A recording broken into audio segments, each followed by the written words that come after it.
Hello guys, welcome to explainer Anu studio. তো বন্ধুরা, আজ আমি আপনাদের জন্য নিয়ে এসেছি অসাধারণ কমেডিয়ানে ভরপুর, যেটা দেখে আপনাদের অবশ্যই হাসতে হবে। তো এতগুলো কথা যার সম্পর্কে বলতে চলেছি, তার নামটা কি জানেন? দি গ্রেট চার্লি চ্যাপলিন। তার জন্ম হয়েছিল 16 এপ্রিল 1889 সালে, মৃত্যু হয়েছিল 22 ডিসেম্বর 1977 সালে। তার পিতার নাম ছিল চার্লস স্পেন্সার চ্যাপলিন, তার মায়ের নাম ছিল হেনা চ্যাপলিন। এই হেনা চ্যাপলিন মিউজিক থিয়েটারের গায়িকা এবং জুনিয়র আর্টিস্টও ছিলেন। চার্লির স্ত্রী ছিলেন আমেরিকান, তার নাম ওনা ওনেইল। তো বন্ধুরা, এবার চলে আসি কমেডিতে। তো এখানে চার্লিকে জোর করেই বসানো হয়েছে খাবার খাওয়াতে। তারপর তাকে বুঝিয়ে দেওয়া হয় তাকে হাত দিয়ে খেতে হবে না, বরং যন্ত্রের সাহায্যে খাওয়ানো হবে। কারণ যে বৈজ্ঞানিক যন্ত্রটি আবিষ্কার করেছেন তিনি পরীক্ষা করে দেখতে চান যে তার আবিষ্কার সঠিক হয়েছে কিনা। তাই এখানে গাধা হিসেবে চার্লিকেই পেয়েছে। তো এবার শুরু হয় খাবার পরিবেশন। প্রথম দিকে ভালোভাবেই পরিবেশন হচ্ছিল, চার্লিও মজা করে খেতে থাকে। কিন্তু সমস্যা হয় ভুট্টা খাওয়াতে গিয়ে। সে তো খেতে খেতে নাজেহাল হয়ে পড়ে। এদিকে যন্ত্রটি ঠিক করতে গেলে আরও বেশি বিগড়ে যায়, বারবার করে বন্ধ করে, কিন্তু একা একাই চালু হয়ে যায়। এদিকে ইঞ্জিনিয়ার ব্যস্ত হয়ে পড়েছে যন্ত্রটি ঠিক করার জন্য, আর যন্ত্রটি ব্যস্ত হয়ে পড়েছে চার্লিকে খাবার পরিবেশন করার জন্য। তো বন্ধুরা, কোনো মতে যন্ত্রটি একটু ঠিক করে আবার শুরু করে খাবার পরিবেশন। স্যুপ মুখে না দিয়ে গায়ে ঢেলে দেয় এবং যত্ন করে মুখ মুছিয়ে দেয়। এরপরে আবার স্যুপ দেওয়া হয়, সেটা খাওয়ানো নয় বরং স্নান করার জন্য। তারপরে আবার যত্ন করে মুখ মুছিয়ে দেওয়া হয়।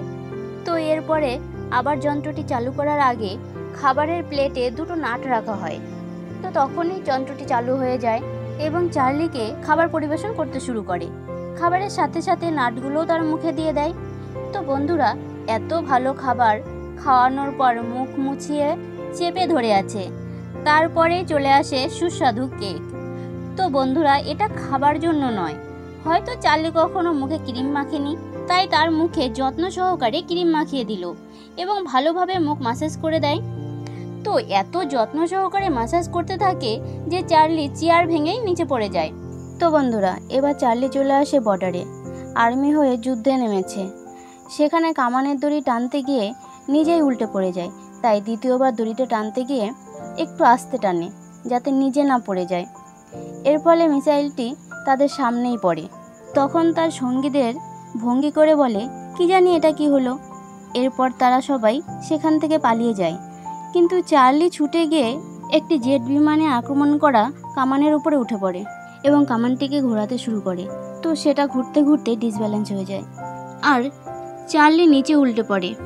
এরপর যুদ্ধের সময় তাকে বোমা ছুটতে দেওয়া হয়, সেখানেই তার যত সমস্যা। তো বেচারা বোমাটি ছুটতে গিয়ে তার ড্রেসের মধ্যেই ঢুকে যায়। তখন যে কোনো দিকে না তাকিয়ে ব্যস্ত হয়ে পড়ে তার ড্রেসের ভেতর থেকে বোমাটি বের করার জন্য। তো সেটাকে বের করে ছুঁড়ে দেয়। তারপরেই সে জ্ঞান হারিয়ে ফেলে। তো জ্ঞান ফিরে এলে সে শত্রু দলের সাথে চলতে শুরু করে। কিছু সময় পরে সে বুঝতে পারে এবং সরি বলে সেখান থেকে ছুটে পালায়। তো বন্ধুরা, এরপরে চার্লিকে রীতিমতো জোর করেই নিয়ে আসে বক্সিং করতে। সে পালিয়ে যেতে চাইলেও আটকে রাখা হয় তাকে। এরপরে শুরু হয় তাদের নিউ মডেলের ডান্স। এখানে বক্সিং হচ্ছে না, ডান্স করছে, সেটা আপনারা দেখলেই বুঝতে পারবেন। মাঝে মধ্যে চার্লি দূর থেকে ছুটে এসে ষাঁড়ের মতো গুঁতো মারছে। তার সাথে তৃতীয় ব্যক্তি বাদ পড়ে না। এতটাই ফাইটে মনোযোগী হয়ে পড়ে যে বিশ্রামের সময় দিলেও সে থামে না। তখন তাকে জোর করে টেনে নিয়েই বসানো হয়। ঘন্টা বাজতেই আবার শুরু হয় তাদের নিত্য নতুন ডান্স। চার্লি হাঁপিয়ে গেলে নিজেই ঘন্টার দড়িটা টেনে দেয়। এরপর ঘন্টার দড়িটা তার গলায় পেঁচিয়ে যায় এবং দুজনাই একই সাথে ঘুষি মারে আর দুজনে একই সাথেই মাটিতে লুটিয়ে পড়ে। এরপর একজনাকে তুললে তো আরেকজনা পড়ে যায়, আর অন্যজনাকে তুললে আরেকজনা পড়ে যায়। এইভাবে অবশেষে চার্লি হেরে যায়। তো বন্ধুরা, চার্লি এখানে লেবার হয়ে এসেছে। তার এতটাই কাজের দক্ষতা, সেই কারণে কোনো জায়গায় তার স্থায়ীভাবে টিকতে পারে না। তো সে যখন নিত্য ভঙ্গিতে কাজ করতে থাকে, সেটা দেখে বোঝাই যায় সে কতটা ট্যালেন্টের সাথে কাজ করছে। এরপর কাজের মাঝে বিশ্রামের সময় চার্লি বারে বারে লিফটে এসে বসে। তো দেখুন, এখানে সবাই বিশ্রামের সময় কিছু টিফিন করছে, কিন্তু চার্লির সময় কাটছে না। সেই জন্য বারে বারে ওঠে এবং বারে বারে বসে, এদিকে ওদিকে একটু ছুটে ছুটে যায়। এবং পড়ে যাওয়া খাবারগুলো খুঁটে খুঁটে খায়। আসলে চার্লির বাস্তব জীবনটা কিছুটা এমনই ছিল। তো যাই হোক, ওই লিফটের নিচের লোক এবং উপরে ম্যানেজার খাবারগুলো রাখে, সেই খাবারগুলো চার্লি খেয়ে নেয়।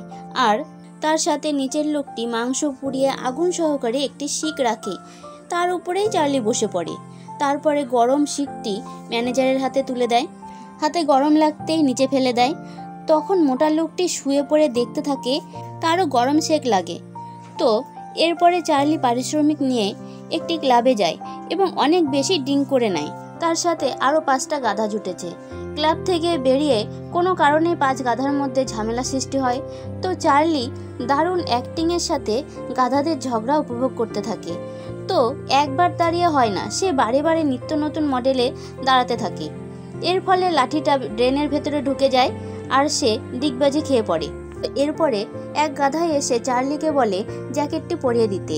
তখন চার্লি ওই জ্যাকেটটি নিজের হাতে রেখে ওই গাধার জ্যাকেটটা একটু ঠিকঠাক করে দেয় আর সে নিজের টুপিটা ঠিক করে চলে যায়। এরপরে 4 গাধা মিলে সুমধুর কণ্ঠে শিয়ালের মতো গান গাইতে শুরু করে।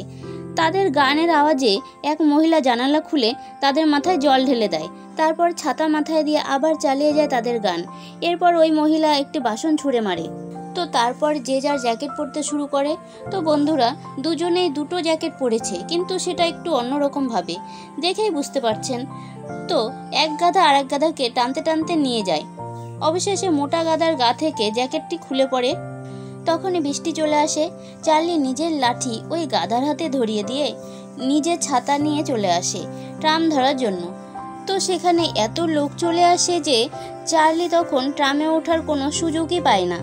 এরপর বেশ কিছুক্ষণ দাঁড়িয়ে থাকার পর একটি ফাঁকা ট্রাম আসে। সেই সময় তার সামনে কোথা থেকে একটি কার চলে আসে এবং ট্রামটিও চলে যায় আর কারটিও চলে যায়। বেচারা আবার দাঁড়িয়ে থাকে ট্রামের অপেক্ষায়।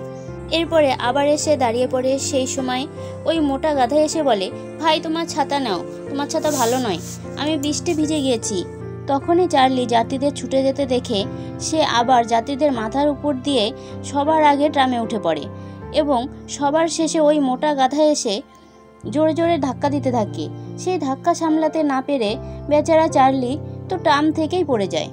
এরপরে আসে শেষ ট্রাম, যেটা প্রচণ্ড ভিড়ে পা রাখা জায়গা ছিল না, তবুও সে উঠে পড়ে এবং ট্রামের ভাড়াটাও দিতে হয়। কিন্তু তার আর ট্রামে চড়াই হলো না, কারণ পা রাখা তো দূরের কথা, ধরে দাঁড়াবার মতোই জায়গা নেই। সে একজনের প্যান্ট ধরে দাঁড়ায়, হঠাৎ পা পিছলে যাওয়ায় সেই ব্যক্তির প্যান্ট ছিঁড়ে হাতে চলে আসে আর সে ট্রামের পেছনে পেছনে ছুটতে থাকে।